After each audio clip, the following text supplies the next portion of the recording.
This will be the third class we've had. Let's review a little bit from the last few weeks before we take our weekly quiz. This time we not only have craisins, we have white grapes, dehydrated, shriveled raisins, whatever you call them. There are 4 great questions that people try to answer, and all religions try to answer. Who can name any of those questions? Who am I? Another one. Where am I going? Where did I come from? There we go. And where am I going when I die? There you go. Who else got one? Back there, did he get one? Okay. Oh. So those are 4 great questions. Every religion tries to answer those. The 3 lies that Satan told to Eve, who can name any of those? Deny God's Word, and then what? Cause doubts about God's Word, and deify mankind. Was that Steve? Got that one? All right, there we go. Let's see. How many times in Ezekiel did Lucifer say, I will? 5 times. Man, this guy's on the ball. You like raisins? He didn't have supper or something, or what? Okay. Let's see, that'll be for tonight. Then last week we talked about the quiz, the different types of, we covered for the quiz tonight, the different meanings of the word evolution. I had a debate a couple days, yesterday, where was I? Arkansas, Little Rock, Arkansas, and I debated a professor up there. I've learned that if I have 2 more debates coming up scheduled. If you start off defining what you mean by the word evolution, the argument's basically over, because there are 6 different meanings to the word, and this is something we'll be quizzed on tonight. Cosmic evolution, that would be the origin of time, space, and matter, i.e., the Big Bang. They have no evidence for this at all, but they believe it happened. After that, the Big Bang supposedly produced hydrogen, which then you'd have to have billions of years of chemical evolution. Now, what I'm doing now in my timeline, on here, I start off not only with my 20 billion year timeline, I add cosmic evolution would be here, and then you'd have chemical evolution somewhere in here. After that, you'd have to have stellar and planetary evolution. The stars and planets would have to form. Nobody's ever seen that happen, but they believe that it did. And then you finally get to number 4, which is organic evolution. Now you have to get the origin of life. Life has to get started from non-living material. Most textbooks, it's hilarious to watch, they'll spend a whole chapter talking about Francisco Redi and Louis Pasteur, saying how life cannot come from non-living material. Then the next chapter, it says, however, we believe life came from non-living material. I just say, don't you see what you just did? Organic evolution would have to be here. Then you'd have to have macroevolution, which is changes between different kinds of animals. And finally, you get to microevolution. Now, that one is scientific. The rest of them are pure religion. They just don't happen. And they're always arguing about, where's the border between micro and macro? I say, well, I don't know, and that's a good field of study. We ought to be working on that. However, that doesn't prove the other 5 are part of evolution. I now use the term, I say they smuggled these other ones in when nobody was looking. They smuggle in micro. Microevolution is a fact, but they smuggle in the rest of them as if it is part of science, and it's certainly not. Okay, we also talked about, in 1933, a very famous document was written called the Humanist Manifesto. One of the signers of the Humanist Manifesto was a fellow named John Dewey. John Dewey was one of the most influential people in the world, at least in America, when it comes to public education. John Dewey, a humanist, and he went to Vermont to the Teachers College and just led a secret, quiet revolution, so to speak, in training teachers who later became principals and deans at colleges. And basically our education system was taken over by the humanist philosophy, largely because of the work of a guy named John Dewey. There's a Latin phrase that means single spoken sentence. What is that Latin phrase? Universe, right, interesting. The evolutionists are always talking about the universe. Say, do you know what that means? Single spoken sentence. God said, let there be. Well, who remembers last week some of the problems with the Big Bang Theory? What does it not explain? Doesn't explain where the matter came from. What else? Where did the energy come from? Where the laws come from. Why do we have clumps of matter called galaxies and zillions of miles of nothing in between? I mean, if the Big Bang Theory were true, matter should be evenly distributed. And it's not. And retrograde motion. Everything's not spinning the same direction. Those are some of the problems with the Big Bang Theory. Okay, any questions? Also, we covered the word thermodynamics. Who remembers what that means? Heat for thermometer, and dynamics for power. Dynamite means heat power. And there are basically two laws of thermodynamics. One says things can't create themselves. Second one says everything's falling apart. We don't see anything improving. Somehow they think if you just add energy, things will improve. Well, the sun adds energy all the time to the earth, but it doesn't improve anything. It destroys everything. Except one thing is able to use the sun's energy. Chlorophyll. If it weren't for that, the sun would destroy everything on earth. You can't use the sunlight. You can't turn it into energy. Only chlorophyll in plants can do that. All right. This week we're going to talk about what can the public schools teach about creation.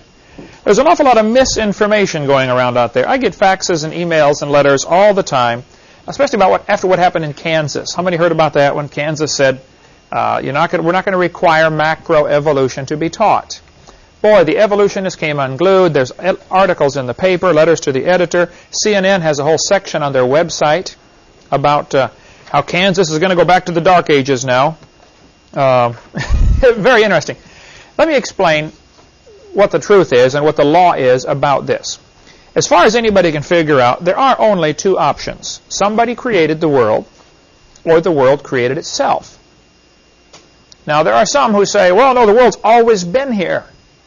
Now, hold it. That violates the first and second laws of thermodynamics. One guy wrote me an email last week, and he said, don't you think God could have created a universe that was always here? I said, think about what you're saying. If he created it, it wasn't always here. You have a contradiction of terms here. Sure, God can do what he wants, but the laws tell us the universe could not have always existed. It is winding down, so there had to be a beginning. So basically, the only two reasonable options are somebody made it, or it made itself. Evolution. Now, what should the schools teach? I get asked this question very frequently. Do you think we should teach creation in public schools? And I think it's a good question, and that's what we're going to discuss tonight. However, there's another question we should ask first. Should we have public schools? Boy, they come unglued when you even ask that question. But that really is a valid question. What right does the government have to get involved in educating your children? That goes off onto a long rabbit trail we could chase. We will forego that tonight, about the straw man that they create. We've got a videotape on that. You can call our office about the straw man. That explains all that topic if you'd like. But assuming we cannot stop the public school system by tomorrow, what should they teach in the public schools? Well, for one, the schools should teach the truth. They should teach science. If it's a science class, you teach science. What do we know? You can teach biology. Okay, kid, this is the biceps, this is the triceps, these are the extenders, these are the flexors, the radius, the ulna, the humerus, the deltoid. You can teach all the muscles, and then when they say, well, teacher, how did they get that way? Oh, we're not allowed to discuss that. You don't have to get into origins to teach science. It's unnecessary. Okay, kid, here's the different rocks. Learn the names of all these minerals. Learn the hardness test. Here's geometry. Here's mathematics. You can study all of the sciences without getting into the origins issue at all. No matter what you teach on origins, somebody's going to be upset. Right? If you teach God did it, the atheists are going to be upset. If you teach God didn't do it, now the Christians are going to be upset. It's a no-win situation. So the ideal solution is for schools to not be involved in teaching origins at all. Just teach science. Period. That would be second level question. First level is, should we even have these schools? Okay. Since we have them, okay, what should they do?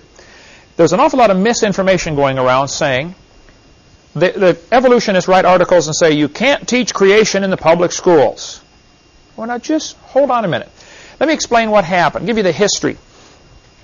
In 1925, several states passed laws saying you cannot teach evolution. It was against the law to teach evolution. They never mentioned anything about creation. It was assumed you would teach creation. All the schools were teaching it. 1925, there was a famous trial. This will be a quiz question. When was the Scopes trial? This book is word for word, verbatim, everything that happened in the Scopes trial. Called 1925. What happened in 1925, the ACLU ran an ad in the paper all over Tennessee saying we're looking for a teacher who's willing to admit he taught evolution and test this new law because we think we can defeat the law.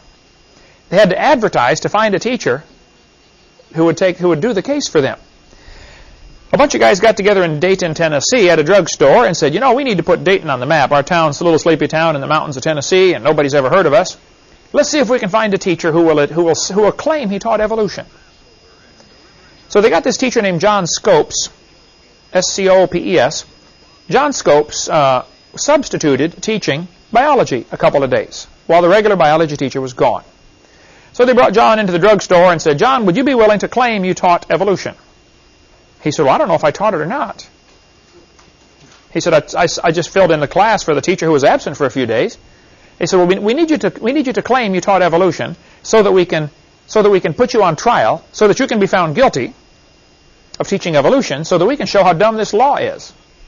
So the ACLU staged this whole thing. Clarence Darrow, a famous lawyer at the time, atheist lawyer, he came down to defend John Scopes. His real purpose was to try to make the Christians look stupid and to try to get this law overturned. And so William Jennings Bryan came down, who had been four-time vice presidential candidate, a very famous politician, a tremendous speaker, and a great Christian, and a great enemy of the evolutionists. William Jennings Bryan, B-R-Y-A-N. After the trial was over, Bryan died a few days later, and they started a college in his honor in Dayton, Tennessee, Bryan College. A good Christian college up there in Dayton, Tennessee, just north of Chattanooga, about maybe 80 miles or so. Okay, so Bryan College is named after William Jennings Bryan, the famous orator who defended the Christians in this trial.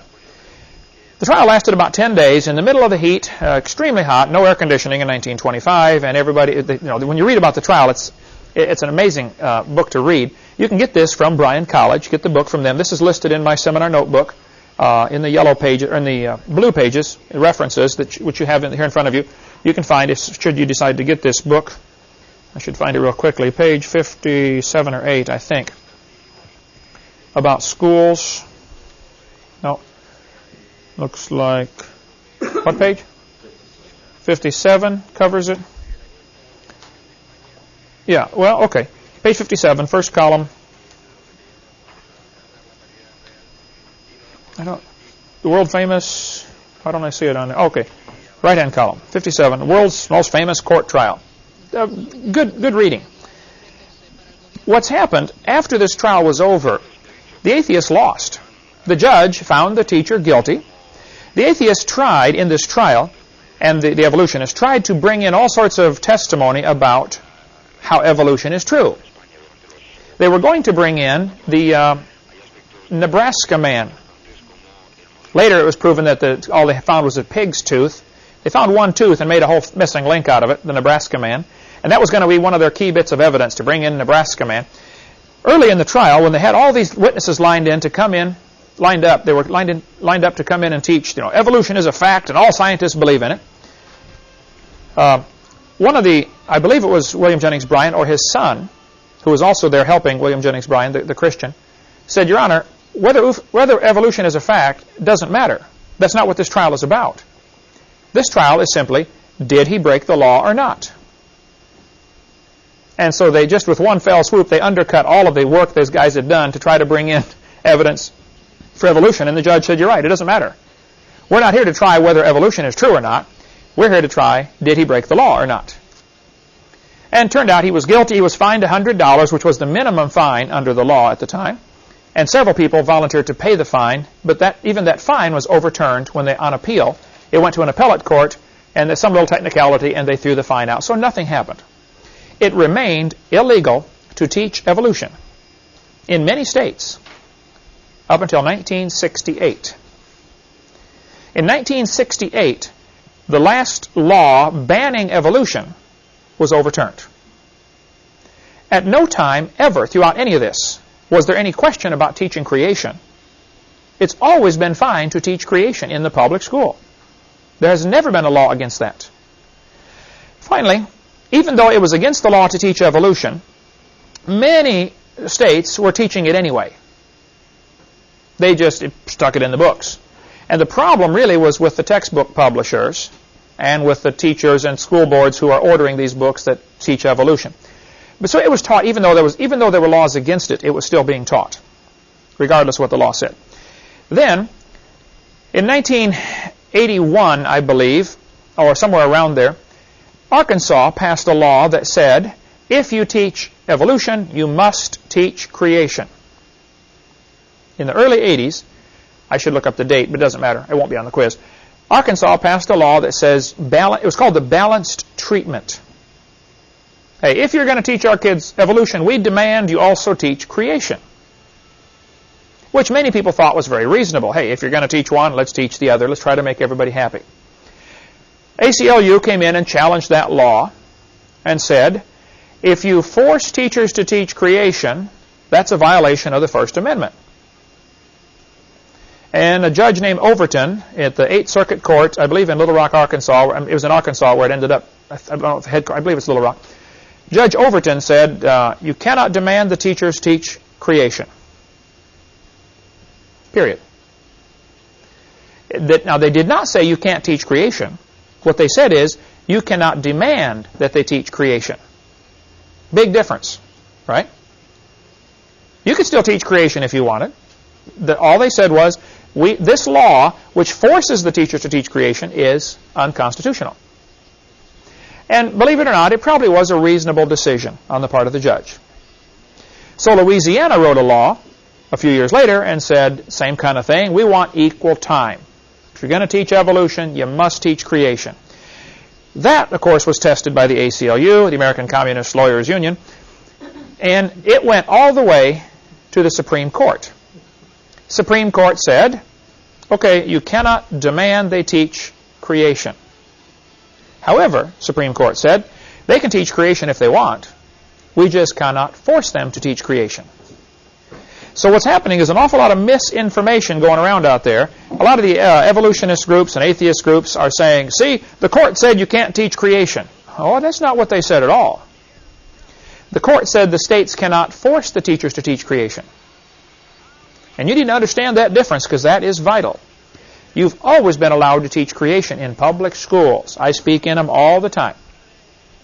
There's never been a law against teaching creation. There's never been a law against teaching the Bible in a public school. There never has been a law. Institute for Creation Research, ICR, in California, publishes this little document every month. One comes out. They call it Impact articles. They're 10 cents a piece.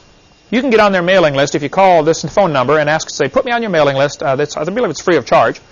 Their phone, pardon? Yeah, it's free. Their phone number is 619-448-0900. And just say, put me on your mailing list, and they'll send you stuff every month. Actually, they've been doing this since 1974, these little articles they put out, at 10 cents a piece, at once a month. You can go back and get all of the back issues for about $35. And it is tremendous reading. If you want to get an awesome resource to keep you busy for months, those are great articles. This one is article number 196. I believe as of today, they're up to number 350 or something like that. So I figure $35 should get you all the back issues, clear from 1974. This one talks about how you can teach creation science in the classroom. You may want to get some of these and order 100 copies from them and give them out to all the teachers you know. If you have some influence on teachers in your area, give them one.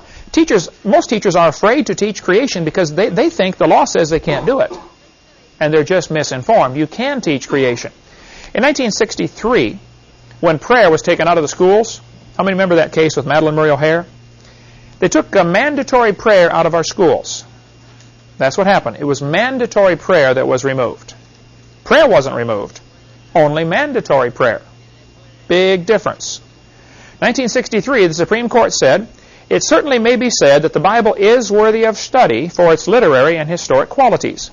Nothing we have said here indicates that such study of the Bible or of religion, when presented objectively as part of a secular program of education, may be effected consistently with the First Amendment. This is the school district of Abington Township in Schempp versus Schempp, 374 U.S. 203, blah, blah, blah. 1963 Supreme Court case. They said clearly, you can teach the Bible if you want. And there's some ill-informed ignoramuses running around out there saying, hey, you can't teach the Bible in public schools and you can't talk about creation in public schools. I'm sorry, you are mistaken. 1980, Supreme Court ruled again in the case Stone v. Graham. They said the Bible may constitutionally be used in an appropriate study of history, civilization, ethics, comparative religion, or the like. You want to teach the Bible? Have at it. There's no law against that. 1980, the Eighth Circuit Court ruled, and they said, you can teach the Bible and have religious elements in your school as long as it advances the student's knowledge and appreciation of the role our religious heritage has played in the social, structural, and historical development of civilization. If you're a teacher in a public school, you can bring the Bible in and say, kids, okay, let's study let's read this passage out of the Bible and see what this did for our nation. You're studying historical documents. It's a book like any other book. You don't need to be afraid of it. I mean, I shouldn't say it's a book like any other book, but as far as the school goes, you can read the Bible. Don't let somebody tell you you can't. If they tell you you can't read the Bible in a school, they're ignorant of the law. But here is what has happened. The ACLU will threaten to sue. Now, they would lose the suit, and they know it. But it doesn't matter. The threat of a lawsuit will cause the average principal to say, we can't afford a lawsuit. Teachers, quit teaching creation. So it's the principal that is stopping it.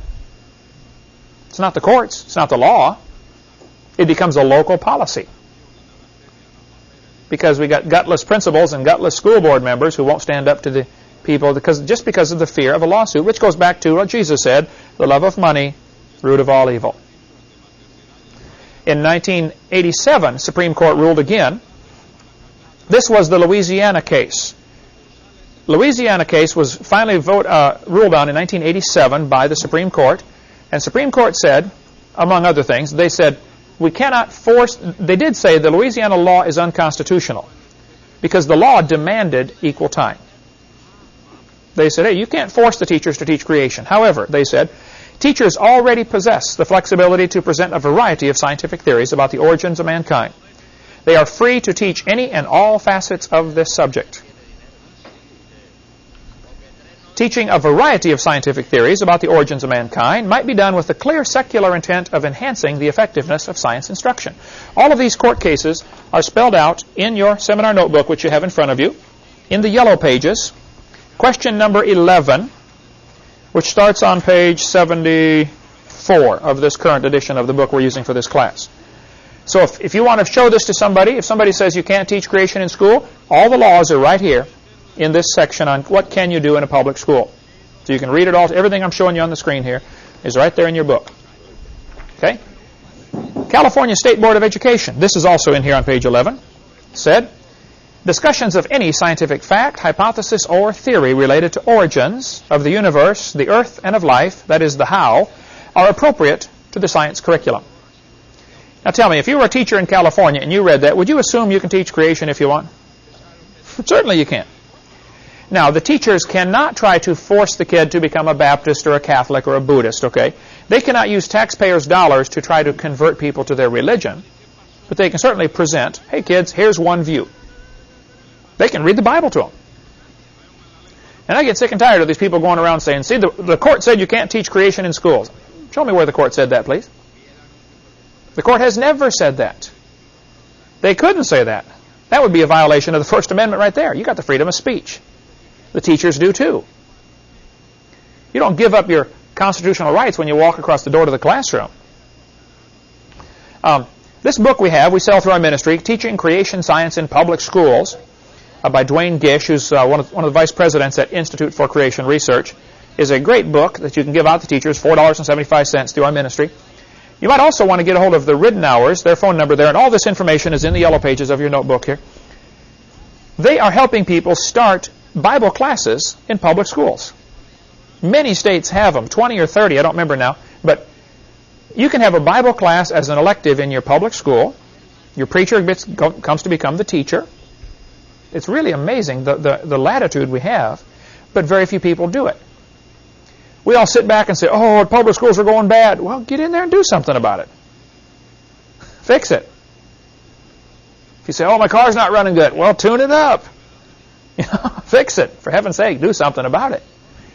So these two items on this one slide are not necessarily connected to each other, but the written hours will help you get a Bible class started in your public school. Perfectly fine. ACLU wants to get creation out of schools. I think there's a much bigger picture of why they want it out of schools. Without going too far down this rabbit trail now, we'll get into that later on seminar part 5. If the creation theory is true, then there's a creator, obviously. If there's a creator, we might have rights that come from the creator. Our founding fathers said, "We hold these truths to be self-evident. All men are created equal. They are endowed by their creator with certain unalienable rights." The rights, we have the right to life, liberty, pursuit of happiness. We have all sorts of rights, and those rights came from God. The government didn't give you that right. God gave you that right. Well, suppose you would like to have a new world order, a one-world government with Hillary in charge or something, okay? If you have this idea that you want a one-world government, you want everybody thinking that you have authority to give them right to life, liberty, pursuit of happiness. You don't want folks thinking they've got rights that come from God. If you get a bunch of folks together that believe their rights come from God, those people don't make good slaves. They're going to throw the tea in the harbor and rebel against the king, right? Which is what happened in 1775. So, evolution teaching is essential for communism. Communism falls apart without evolution. The founder of the ACLU, Roger Baldwin, said, "Communism is the goal." They're going to use lawyers and lawsuits to bring in communism. That's the ultimate plan. And I tell folks jokingly, it stands for the American Communist Lawyers Union. It's actually the American Civil Liberties Union. But it is a communist organization. Now, that does not mean all the lawyers in the ACLU are communists. Many of them probably don't even know that the foundation of their organization is the promotion of communism. But Roger Baldwin said, that's the purpose, folks. We're going to try to bring in communism. And so they're using the legal system to try to intimidate schools into not teaching creation, because creation is one of the biggest hindrances to communism. If there's a creator, well then, he tells us what to do. And countries like Russia, Ukraine, these former communist countries, they're still communist, by the way, nothing's really changed, but they have to have evolution. I've heard missionaries say they were in countries like when China was taken over by the communists. The missionary said, the first thing that did, the communists came in there, they didn't teach communism. They got all the kids together and began teaching evolution. First thing is evolution, and then we'll teach them about communism later. It happens in every place where a communist country is taken over, where a country is taken over by communism. They have to teach evolution first. So, as far as what you can do in a public school, we've got several books, one by the Gablers, here about teaching. What are they teaching our children? If you do want to get involved in textbook selection, we'll get into more of this on video number 4 at the end. But Mel Gabler in Longview, Texas, and his information's in the blue pages in here about the schools. Their phone number is also in the back of the book right here. If you want to get, by the way, area code changed. We're not fixing that in these. We need to. 903. Just make a note to have them do that. Area codes are changing all over the country, after the book was printed. But the Gablers have for 38 or 39 years have been researching and reading every public school textbook that is printed, or nearly all of them, and writing a critique on it, finding mistakes. So if you get on your textbook selection committee and would like to save an awful lot of time, when you're given the books to decide from, get a hold of the Gablers and say, here's our list, which one do you recommend? They've already read them all. Good Christian organization in Longview, Texas. You might also want to get this little booklet. They're $3 each from the Rutherford Institute about students' rights in public education. Just what does the law say? Students actually have a lot more rights than teachers do. Students can write papers about creation. They can write papers about the Bible. They can, during speech class, they could give a sermon. It's unreal the rights the students have. And the students have to learn to use a magic word.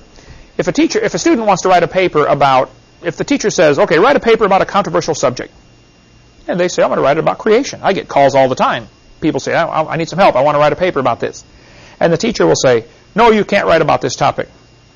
You need to learn a magic phrase. This will get by every time. You say, teacher, are you discriminating against me because of my religious belief? That's the magic sentence right there. Are you discriminating against me because of my religious belief? That's all you got to say. Oh, no, we're not discriminating. Okay, well, then I think I'll write it on creation. Okay, go ahead. Because they're scared stiff of that discrimination word. That's the big one, the big D word that scares them. Because there's lots of lawsuits over that. We also have a book called Students' Legal Rights on a public school campus. This one is all the more detail about the laws, which, for instance, on page 53, it explains that students have the right to be exempt from any class that is teaching something contrary to their religion. Now think what that means. If your kids are going to the public school and you don't want them taught evolution, all you need to do is go down to the school, to the principal, or to the teacher and say, I would do it in writing, and you might want to send it certified mail, so you got proof they got a copy. Spell it out clearly. I do not want my child taught evolution. This is contrary to our religion. I do not want my students taught sex education. This is contrary to my religion, or whatever it is you don't want them taught. The school then has to give them alternative material, and they cannot count their grade off. If they do, you have grounds for a lawsuit. This is how the atheists are getting all their goals accomplished. They're suing for the dumbest things, you know. I'm not saying we ought to be sue happy, but we ought to stand up for our rights. Remember when in Acts chapter 16, when Peter was beaten, they threw him in the jail, he got the Philippian jailer saved. At the end of the story, the leaders in the town said, okay, go tell those guys they can leave now. Paul said, that wasn't Peter, it was Paul. Paul said, forget it. They beat us openly, uncondemned, being Romans. You tell them to come down and apologize publicly.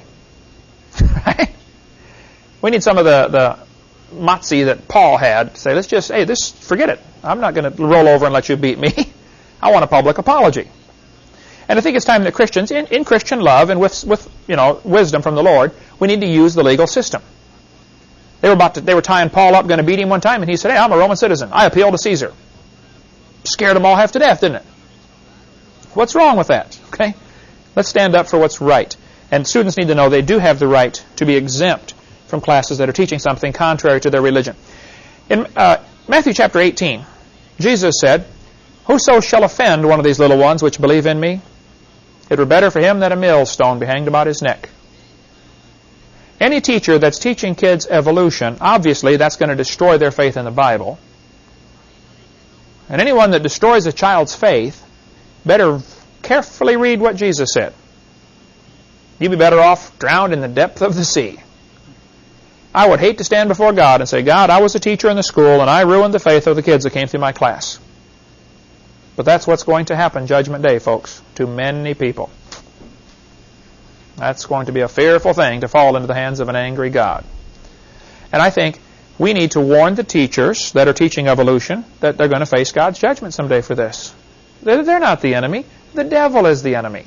Shortly after this trial, the world's most famous court trial in Dayton, Tennessee, the atheists realized they didn't get any publicity like they wanted. So some different groups started making movies or plays. They traveled around the country putting on a play called Inherit the Wind. Has anybody ever heard of that one? That'll be a quiz question. Write that one down, Heidi. Inherit the Wind was a play put on, and there are several different versions of it. And there's a movie now that's been made called Inherit the Wind. The purpose of the movie is to make the Christians look stupid. And they don't use exactly the same names, but it's very obviously based on this trial, 1925. There are lots of people who've written reviews of the play showing all the inconsistencies compared to the real trial. All you need to do is watch the movie, Inherit the Wind, and read the book, and you'll say, well, they changed hundreds of things in there just to make the Christians look stupid. And that movie, Inherit the Wind, is playing in public schools all over America every day. And all it does is make the kids think that the atheists are smart and the Christians are dumb. And if they're showing that in your school, you ought to object, because that's very biased. Okay? Let me give you just a little bit of history of what happened. Back in America, all through its history, there was very little evolution in the textbooks. After this trial, there began to be a little bit more after 1925. By 1950, though, there still was only 2,000 or 3,000 words about evolution in the average textbook. It didn't teach it very much. These charts here are in your seminar notebook in the chart section, which I believe is, let's see, charts. Page 45 is where they start, at least in this edition. I hate to put this on tape that it's on page 45 because somebody's going to get this after we've gone. We're on our 20th edition right now and no end in sight. Okay, page 48 is where it is in your book here. Okay. In 1957, something very important happened. The space race was on. Does anybody know who got the first satellite up and what the name of it was? Sputnik, they call it, right? In Russian, Sputnik. We always call it Sputnik over here. The Soviets launched the Sputnik. It was kind of a dud as far as satellite goes. It went up, lasted a short time, and fell back down. But the fact is, they got something into orbit before we did. So the humanists and evolutionists and communists in America decided this would be great to use as propaganda to show that Americans are behind in science because we're not teaching evolution. You follow that? So there began to be news articles and letters to the editor, and see, America's losing the space race because we're not teaching enough evolution. Now, what does evolution have to do with putting a satellite up? Nothing. But they said, this shows that the Soviet science is ahead of us because Soviets have been teaching evolution for years. And we weren't teaching much. Then in 1959, another important event happened. So 1957, you need to know that for the quiz, Sputnik was launched, and people used that as an excuse to say American science was inferior. 1959 was the 100-year anniversary of Darwin's book coming out. Darwin's book was published in 1859, and a 100-year anniversary, a bunch of atheists and evolutionists got together and had a big symposium and said, you know what, we still don't have much evolution in the textbooks. This theory's been around for 100 years. We all know it's true. This is their thinking, okay? But we're still not teaching it to the kids. So in the late 50s, there was a very concerted effort to get more evolution into the schools. And in the late 50s, as far as I can figure out, the first time in the history of America, a government grant was issued to produce textbooks. Up until that time, if you wanted to write a biology textbook, have at it. You can write any book you want, and then you try to get somebody to buy it. It was the free market system. I could write a book, somebody else could write a book, we could both send it to the school, please buy our book, and the school would decide. Or the teacher would decide, or the school board decide, or somebody would decide which book to buy. But now the government produced textbooks, or at least with government funding. It was called the BSCS series. Write that one down, you'll need that. BSCS. I'll show you some of the books here throughout the course.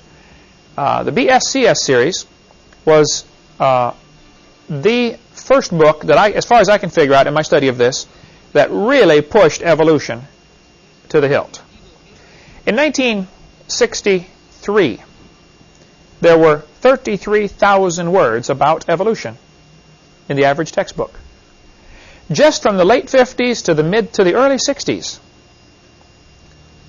evolution took over everything as far as the philosophy goes for our school system. Jumped from 2,000 to 3,000 to 33,000 just in a few years. 1962 and 63 was a year that's very famous for a trial where prayer was taken out of our schools. Does anybody remember the atheist that pushed that through? Madeline Murray O'Hare. Write that down. Early 60s, Madeline Murray O'Hare. What happened, there's quite a story about that. You might want to get a book if you like studying this topic. The book is called My Life Without God.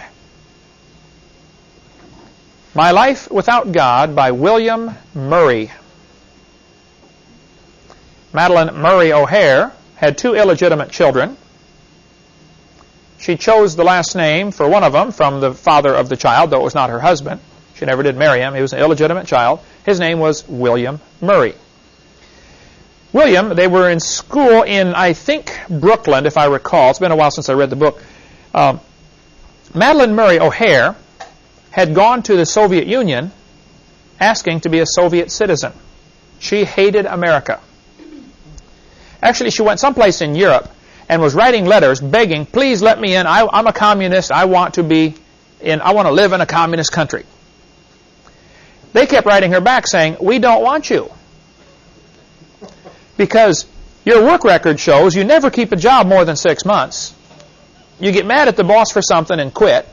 You're a troublemaker. You're lazy. We don't want you. She finally got the message and came back to America, to Brooklyn, when she realized the communists wouldn't take her. Now her son, William, I think was in 9th grade, if I recall. She takes him to school about 2 weeks late. I think it was mid-September when this happened. She came back. She said, well, William, I guess I got to put you back in this, capitalist school here in America. She's taking him to the principal's office to sign him up for school. And a few minutes late, school had just started, and over the PA system comes the principal. Let's all stand and pray. She hit the ceiling. All 600 pounds of her. Oh, man, what's going on here? She said, do they make you pray every day here? He said, oh, yes, ma'am, we pray every day. Now, William's a 9th grader, not saved, lost as a goose. And he sees this as an excuse to cause a little trouble. And so his mom said, I'm going to sue the school for making my kid pray. She went in, banged on the desk, and said, I don't want my kid to pray. The principal said, ma'am, if you'd like your son to stand in the hall, that's perfectly fine, but we pray at our school. So sure enough, she filed a lawsuit. The lower court threw it out. Said, this is stupid. They can pray if they want. She appealed it. Went to the appellate court. They threw it out. She appealed it again and lost. I believe it was on the 4th try. It went to the Supreme Court, and she won. One atheist was determined to get prayer out of schools. And in 1962 or 3, the court ruled we cannot have mandatory prayer in schools. They never said anything about teaching creation. They never said anything about reading the Bible. They just said we cannot have mandatory prayer in schools. So prayer was taken out of our schools. By this time, evolution is being sucked into the vacuum, and kids are being taught a humanist philosophy. On these next few pages in the notebook, and here on the screen, I'll show you some of the charts of what has happened to our culture since the early 60s.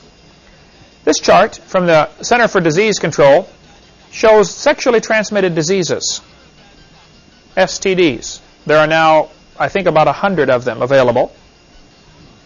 This is for kids 10 to 14 years old, up 385% since 1963. Divorce rates in America since 1963 have skyrocketed. Somewhere around half now of the marriages end in divorce. Well, when I was a kid, when you got married for life. You better pick slow because you're going to be stuck for a long time. Choose carefully. You might get something you don't want, right? But now, man, divorce is it's common. Everybody knows somebody that's divorced. I didn't know anybody that was divorced in the early 60s when I was a kid. 1963, we saw an incredible increase in violent crimes. Nearly 1,000% increase.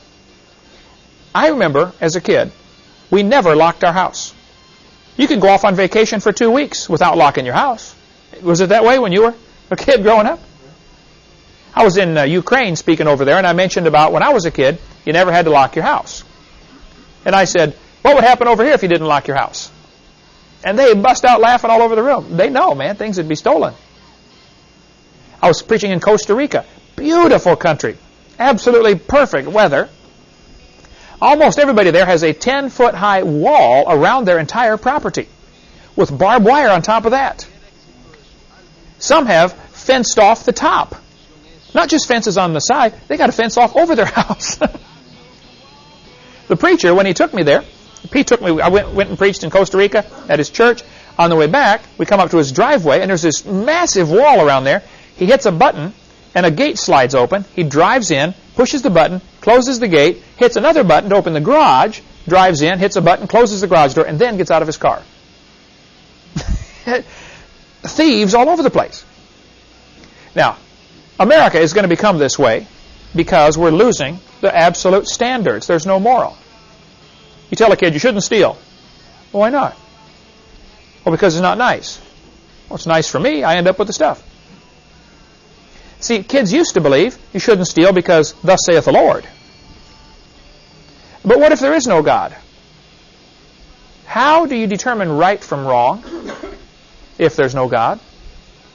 See, when you remove God and a moral standard, what reason do they have to not commit adultery, to not steal, to not lie, to not kill somebody? What is the reason? I ask people this all the time and never get an answer from the evolutionists. I'll say, okay, if evolution is true, how do you determine right from wrong? What's the basis? How do you decide? Almost every country, almost every religion has some kind of standard of this is right and this is wrong. You have to have that. What does America have now as a standard? Think about our public schools. What is their standard for choosing right and wrong? The standard now is majority opinion. What's everybody else think about it? Look at the politicians. When they decide how to vote on an issue, what do? Take a poll. Who cares what the poll says? What does God say? And we've gotten away from thus saith the Lord, and we've gone to what saith the majority. We got leaders running around. Let's see, which way's the wind blowing? Okay, you lead, or you follow, I'll lead. This is horrible, folks. We have to get back to a standard. When we lost our standard of thus saith the Lord, this is what happened to America. This is birth rates for unwed girls, ages 10 to 14. Now, the birth rates are up 100% since 1963. The pregnancies are up 553%. That means the rest of them are being aborted, murdered. We'll get into more of that on video number 4, about how abortion ties into this evolution philosophy. In 1963, we began to see a tremendous drop in SAT scores, Scholastic Aptitude Testing. What happened? I think we're taking away a standard. All of the branches of science were started by people who believed in creation. They believed in God. Why look for order in the universe if there is no order in the universe? But if you believe God designed the world, then you say, wow, I wonder why he did it like that. When you find a complex machine, you say, wow, I wonder how they built that. Any inquisitive young mind, you give them a neat toy or a new something, you take it apart. How does that work anyway, you know? That's good. God gave us a wonderful universe. Man, study it. But suppose there's no God. Well, then there's no reason to look for order. So the branches of science were started by people who believed in creation. 1963, SAT scores began to drop. In 1995, they had to change the SAT test. They dumbed it down. They made the test easier so that the scores would look higher. The scores are not higher. The test is easier. What is your name? George. You passed. Come on to college. It's not quite that bad, but it's close. Can you throw this ball through that hoop? Oh, hey, you joined. Come on to college. We need you on our team, right? Unmarried couples living together in adultery was just about unheard of in the 60s. I don't remember hearing of anybody that lived together without getting married. The census didn't even keep track of it. It was such a small number. Before 1977, it was not even kept track of. But there's been a 725% increase since 1963 in unmarried couples living together in adultery. Now, God's word has not changed. Whoremongers and adulterers, God will judge. Hebrews chapter 13. Exodus 20, God said, thou shalt not commit adultery. These are not the 10 suggestions. These are the 10 commandments. This is what God said. And God gave the commandments for our good. The Bible says in Proverbs, the adulterous man will hunt for the precious life. These movie stars glorify all this adultery and, having affairs and all this stuff. It just absolutely ruins everything good they've ever had. Got some close friends in adulterous relationships, just absolutely miserable. They hunt for the precious life. Boy, they really do. Teen suicide rate has gone crazy. I remember as a kid, some of my friends, some people that I knew, committed suicide. But it was very rare. Now it's very common. Again, I think it goes back to the standard, how do you determine right from wrong? if God is the giver of life, then God gets to decide when we take life away. But what if there is no God? Well, then we decide, don't we? If you kiss a frog, it turns to a prince. How many of you believe that? No? There's a formula we've got in here, in the notebook. I should have looked up the address for this. The frog turns to prince. Where is that, Heidi? Do you know? It's under fairy tales. Fairy tales. I taught in school. Yeah, what page? Oh, the one about time. I remember where it is. Okay. I use this illustration on them a lot. 59, or I think it's earlier in the book. Page 9. Okay. Yeah, about time. Okay, page 9. The universe is not millions of years old. Let's look at this little formula. Frog plus magic spell equals prince. That's obviously a fairy tale, right?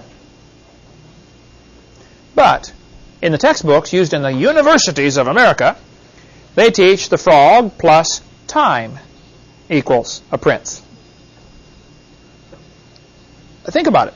Isn't that really what it boils down to? There's a word you got to memorize. Put this one down for a quiz question, Heidi. The word farm is the acrostic. F-A-R-M are the first letters. For F is for fish. A is for amphibian. They say that evolved next. A-M-P-H-I-ibian, amphibian. And then F-A-R is for reptile. And then M for mammal. That's a quick way to memorize how evolution supposedly happened. The fish evolved first, and they slowly evolved into amphibians, and they slowly evolved into reptiles, and then they slowly evolved into the mammals and the birds. This is the way they teach it. They're still teaching that the frog turns to the prince. But now it doesn't happen quickly, it happens slowly. If I told you the magician flew through the air across the room, you'd say, well, that's a fairy tale, right? What if I said he walked slowly through the air? It's still a fairy tale, right? Time doesn't change anything. But what it really boils down to is time is the hero for evolution. Did you know back in 1770 they were teaching the Earth is 70,000 years old? By 1905 they were teaching it's 2 billion years old. 1969 when they landed on the moon they said the Earth is 3.5 billion years old. Now they're saying it's 4.6 billion years old. The numbers keep getting bigger because they're realizing more problems. That wouldn't work. That'd take too long. That couldn't happen. I'm sure they're going to bump this number up. Someday they won't be saying 4.6. They'll be saying 4.7 or 5.0 or who knows. They keep adding time because somehow it gets lost in the human brain. Well, wow, that could be true, you know. No, I'm sorry. It's still frogs don't turn to princes. I don't care how long you give them. Okay, who remembers the atheist Madeleine Murray O'Hare's son's name? Oh, take a raisin. You all got it right. William Murray. Very good. What grade was he in when they took prayer out of schools? 9th grade. Well, the man that came here the other day, Dan, and ran the tractor leveling, he lives in Mobile, worked for a while here. He did the landscaping for Madeleine Murray O'Hare, her atheist headquarters in Texas. He made her a special walking stick. Now, the guy's a Christian. In her cane that she used, the top unscrewed. She did not know that. He unscrewed the top and put a little tiny Bible in there. Here's Madeleine Murray O'Hare walking around with a Bible in her hand for years. Never did know it. He said he only saw her smile one time. All the time he worked there. He helped her up out of the chair one time and gave her a big hug. Only time he's ever seen her smile. If you read My Life Without God by William Murray, he gives a little of the history of his mother, Madeleine Murray O'Hare. Madeleine's mother was just a teenager when she got pregnant out of wedlock. She didn't want to have the baby, so she jumped out of the second-story window trying to have an abortion. Landed flat on her stomach, I believe. Bam! Right on the baby. Madeline was born anyway. They said when she was born, the embryonic sac around her was black. The doctor had never seen that before. She was unloved, unwanted from way before she was born. Grew up thinking, nobody loves me, and she was the leader of the atheist organization for years. Everybody needs to know somebody loves you. I don't know the details of the story, and I can't verify that it's true, but I heard from reliable sources that there was a young boy in Germany that went to Sunday school. He was a very poor boy, had no shoes, raggedy clothes, and decided to go to Sunday school one day. One of the deacons met him at the door and said, "Son, you can't come to God's house dressed like that. Go home and get some good clothes, and then you can come back to church." Well, of course, that broke the little boy's heart. He's just trying to go to Sunday school, and he didn't have good clothes. Some deacon turned him away at the door, refused to let him come. That boy grew up and became, I believe, Adolf Eichmann, Hitler's right-hand man. You just never know who you're going to influence when they're a child. You just never know. Somebody should have reached Madalyn Murray O'Hair. Somebody should have reached Bill Clinton when he was a kid. Somebody should have. Who knows how many people were passing up? How many kids right now, how many kids today in Pensacola were taught evolution? Thousands of them, right? Who's going to teach them the truth? See, this is our job. One of our jobs is to go into all the world. And a lot of Christians right there, they miss the first part of the Great Commission. Jesus didn't say, build a big building and wait till the world comes to you. That's what most churches are doing, aren't they? Hey, we're here, come to us. They're not going to come to you. Go ye into all the world and preach the gospel to every creature. And then teach them to observe all things whatsoever I've commanded you. We need to get out. And average Christian, after they've been saved 4 or 5 years going to church, they don't have any more lost friends. How many just plain old heathen do you know? Most people, when they first get saved, they're real zealous, and they're the best ones to bring new converts in. But after they've been saved a few years, they don't have any lost friends anymore. We've lost contact with the world, folks, and that's tragic. I don't mean you need to have all heathen friends and hang around with the heathen all the time, but we need to have some lost friends that we're trying to influence. Who are you trying to influence for God right now? You ought to be working on somebody. You ought to have some short terms you can reach and some long term. It may take you 30 years to reach them. But they ought to know, that guy's my friend. I can go to him if I have trouble. We've lost contact with the world. The textbooks, though, teach that the frog slowly turns to the prince over billions and billions of years, and it just doesn't happen. I don't know how to get them to see how silly it is, but, folks, it is silly. It's crazy. It doesn't happen. The textbook's magic ingredient, though, to make this change happen is billions of years. All through the books you see phrases like billions of years ago. This is a 4th grade textbook. Millions of years ago.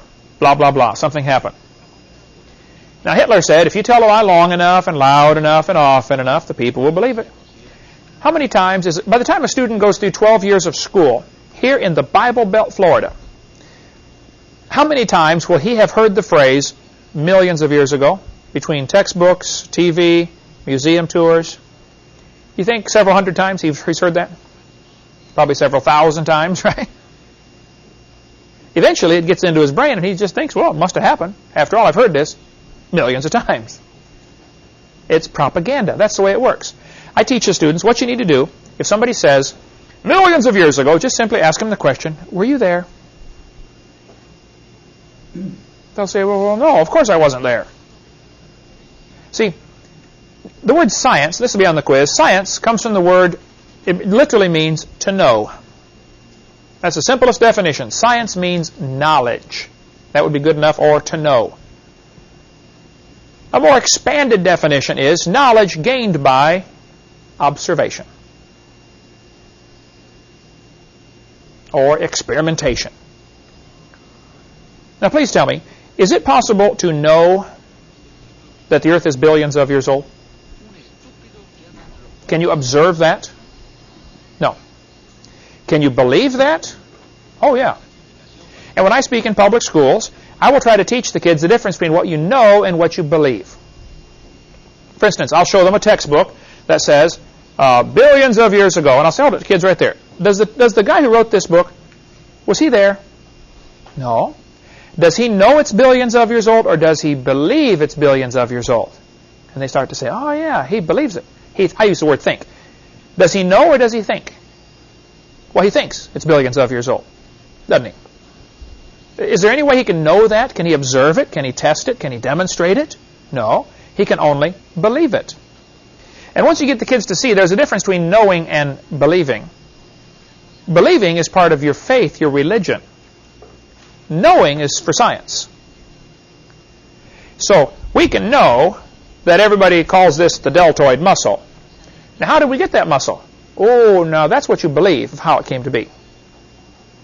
And people often take the facts and then add their beliefs to the facts and think the two go together. I tell people, hey, beer is sold at football games. Beer has nothing to do with football. And just because evolution is stuck into the book does not mean it has anything to do with science. They're not connected. Beer does not become athletic by association. And evolution does not become scientific by association with science. It is often associated with science, and I'm sorry about that. I'm trying to get it out. But it's not science. Most Americans believe God created the world in the last 10,000 years. These polls are in your book here. I don't remember exactly where. We can find that later, or you can get the data right here off my slide. Mobile Press Register did a poll back in 95. Found out that 61% of the population believes the earth was made by God in the last 10,000 years. Another 30% believe God did it, but he used evolution. So that's 91% believe God made the world. Either recently or over billions of years, but the fact is God did it. Only 4% were atheistic. Another 6% said, we don't know. Don't know or don't care or didn't answer. So if you've got 91% of the population saying, we believe God made the world,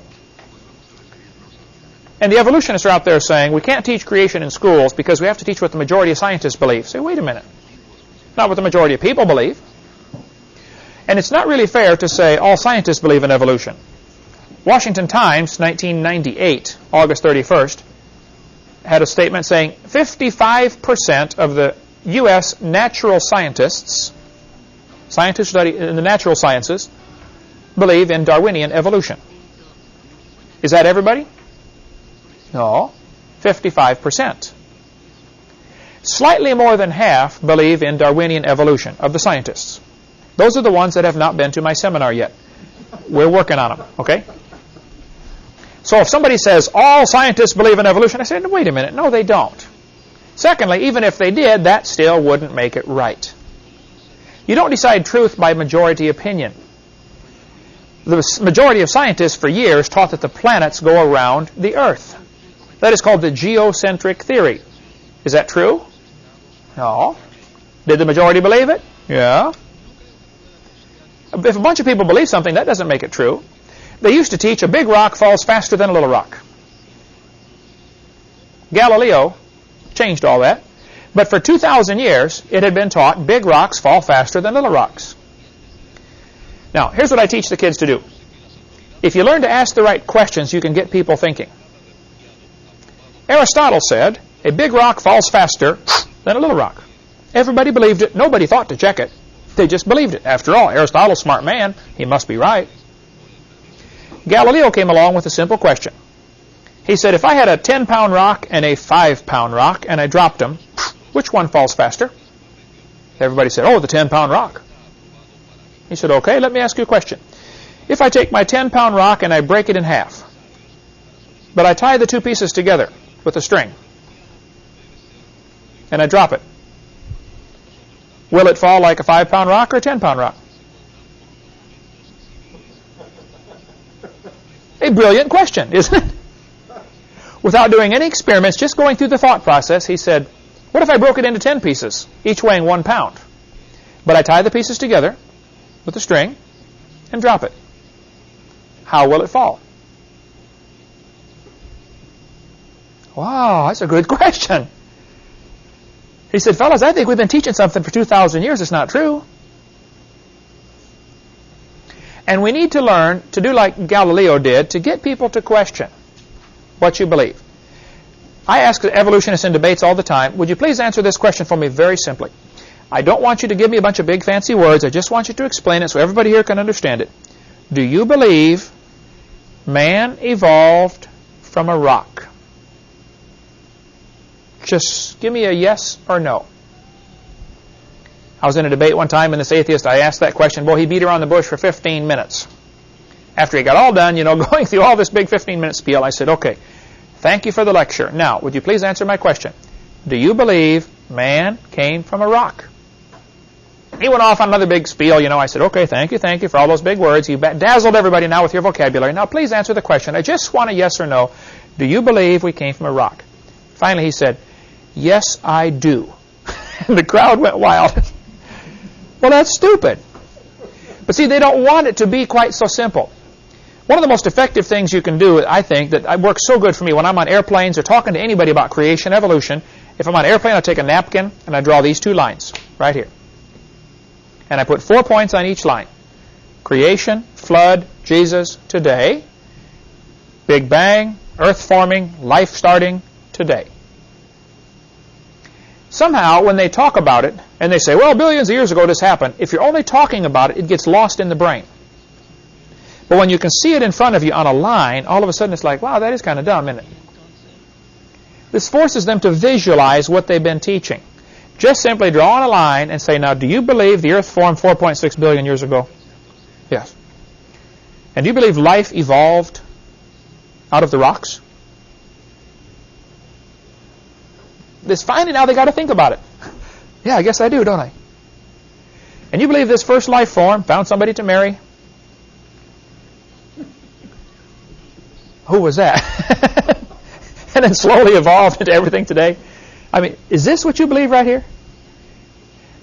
And that is what they believe, but they don't like it visualized.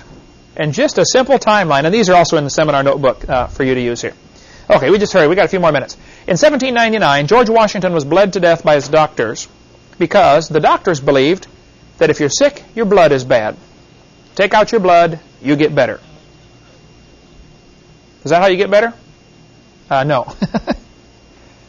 That was taught until just before the Civil War. They were still bleeding people to help them get better. That was called the doctrine of humors. Write that one down. That'd be a good one to have maybe as a quiz question. The doctrine of humors. Heidi, write that one down. That was taught up until, I believe, 1860. If you're sick, your blood's bad. Take out some blood, you should recover. The Bible says right there, Leviticus 17:11. Write that one down. Leviticus 17:11. The life of the flesh is in the blood. That was right beside George when they killed him. Right next to him on the table. Leviticus 17:11. How do you tell the age of the earth anyway? Next week we'll go into how do you determine the age of the earth? What does the Bible say about it? What scientific evidence do we have? And we're going to go through slowly the different ways to show the earth simply cannot be billions of years old. We'll start lesson 4 talking about that, the age of the earth. It just can't be billions of years old. Now, here's the problem. Some people need billions of years to make their theory look reasonable. If I told you, you kiss a frog, he turns to a prince, that does not look reasonable, does it? But if you let the frog sit for billions of years, it'll turn to a prince. Somehow, the brain can accept that. They are hiding behind a cloud of time. I ask evolutionists all the time, how can this happen? How can a fish change to an amphibian? Their answer is always, given enough time. That's how their answer always starts. Well, given enough time. Stop right there. Time is your enemy. Time makes things fall apart. They decay, they disintegrate, they get worse. Show me anything that improves with time. If you did nothing to your house for 25 years, would it improve? No. I was over in Romania. I don't think they've done anything to the highways in 25 years. They don't improve, folks. Trust me.